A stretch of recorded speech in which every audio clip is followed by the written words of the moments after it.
L'économie tout de suite avec Claire Bonichon. Rebonjour Claire. Rebonjour Pauline. On va revenir sur ce chiffre important. En France, le chômage a marqué une forte baisse au mois de septembre. Oui, le nombre de demandeurs d'emploi sans aucune activité a baissé de 1,9% en septembre, ce qui représente 66 300 chômeurs de moins dans la seule métropole. Un recul lié notamment à la légère reprise économique. La fameuse inversion de la courbe du chômage promise par François Hollande semble bel et bien engagée. Lucie Debiol. Du jamais vu depuis 20 ans. En septembre, une baisse record. Moins 66 300 demandeurs d'emploi. Une chute d'1,9%. Les mauvais chiffres du mois précédent sont totalement effacés. Il y a actuellement 3 490 500 demandeurs d'emploi sans aucune activité. On a des résultats qui confirment le fait qu'il y a une inversion de la courbe du chômage qui est engagée, qui est constatée. Grâce à la légère reprise économique, les créations d'emplois se portent mieux. Entre juin 2015 et juin 2016, 143 300 emplois ont vu le jour dans le secteur privé en France métropolitaine. Un nombre suffisant pour absorber la croissance de la population active et donc stabiliser ou faire légèrement diminuer le chômage. Le facteur démographique ne doit pas être négligé. Depuis 1991, la population active française a augmenté de 14,5% pour 2 750 000 emplois créés. À titre de comparaison, celle de l'Allemagne n'a augmenté que de 6,5% pour le même nombre d'emplois. Résultat, l'économie allemande est proche du plein emploi, alors que la France peine à passer sous la barre des 10%. C'est de la fumisterie, cette histoire d'inversion. Sur un an, le chômage a un peu baissé, mais il a considérablement explosé depuis l'élection de François Hollande. Depuis le début de l'année, la courbe du chômage amorce un timide retournement. Mais le mouvement reste incertain, car le nombre de demandeurs d'emploi, toutes catégories confondues, continue lui d'augmenter. Alors à noter que globalement, le bilan du quinquennat sur le plan de l'emploi n'est pas très bon, puisqu'il subsiste plus de 500 000 chômeurs de plus qu'en 2012. Le CETA, toujours dans l'impasse, c'est ce projet d'accord de libre-échange entre l'Union européenne et le Canada. Les négociations se poursuivent entre Belges d'une part et entre la Belgique et l'Union européenne de l'autre. Oui, une nouvelle réunion de concertation intra-belge vient de débuter il y a quelques instants. La signature de cet accord de libre-échange entre le Canada et l'Union européenne est toujours officiellement prévue demain jeudi à Bruxelles.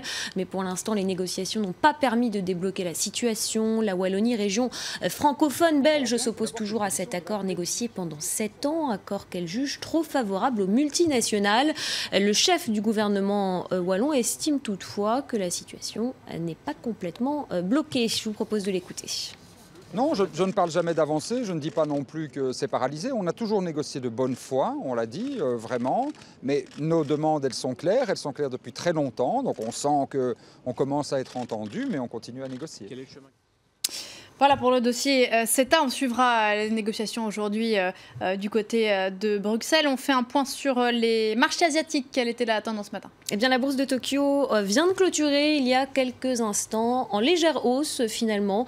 Elle a enchaîné sa 3e séance consécutive de gains. Vous le voyez, hausse de 0,12% pour le Nikkei. La remontée du yen a toutefois pénalisé pendant la séance les valeurs exportatrices nippones. Et puis ailleurs, eh bien, c'est le rouge qui domine. Shanghai termine la séance en baisse de 0,43%, Hong Kong 0,70% et le Kospi un peu plus de 1%. La chute des prix du pétrole ce matin sous les $50 le baril pèse sur les valeurs énergétiques. Et puis globalement, les places asiatiques terminent la séance en baisse dans le sillage de Wall Street.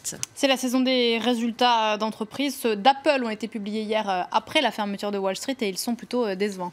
Oui, alors que de nombreuses entreprises rêveraient de présenter de tels chiffres à leurs actionnaires.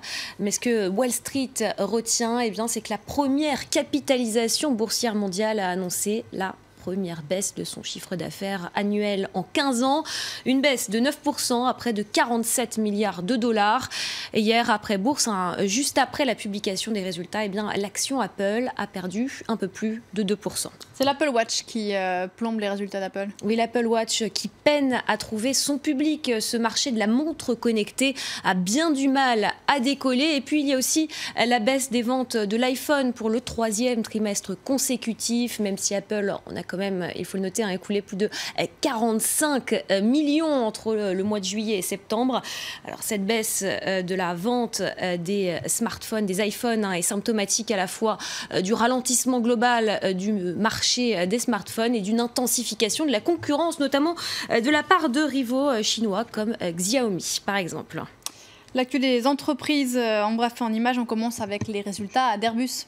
Oui, Airbus Group qui annonce ce matin des résultats trimestriels inférieurs aux attentes. Le chiffre d'affaires de près de 14 milliards d'euros est en baisse de 1%. Résultat pénalisé par la transition vers de nouvelles versions de l'A320 et l'A330, la montée en cadence de l'A350 et ses difficultés dans les hélicoptères. À noter qu'Airbus vise plus de 670 livraisons d'avions civils cette année. PSA, de son côté, fait état d'une baisse de plus de 5% de son chiffre d'affaires au troisième trimestre à plus de 11 milliards d'euros. Une baisse notamment à cause de l'effet de change négatif.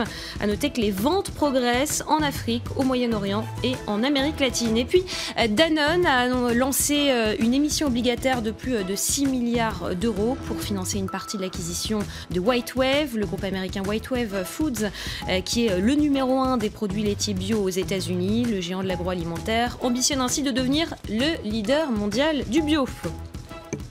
Et puis pour finir, une filiale de l'américain Uber, société de VTC, livre avec un camion sans chauffeur. Oui, un camion sans conducteur qui a été conçu par la société Otto, récemment acheté par l'américain Uber. Ce camion a livré de la bière. Il a traversé le Colorado sur 200 km avec pour seul guide ses caméras, radars et senseurs. Un chauffeur professionnel était quand même à bord, mais il n'a fait que surveiller l'avancée du véhicule. Cette technologie, pour le moment toujours en phase d'expérimentation, pourrait à terme révolutionner les transports. Écoutez cette analyse.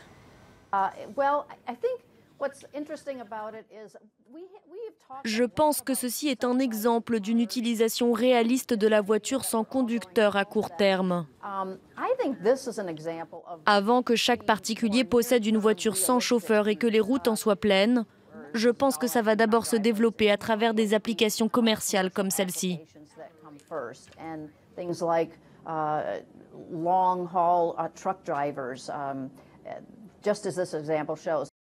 Voilà pour ces camions sans chauffeur. Merci beaucoup.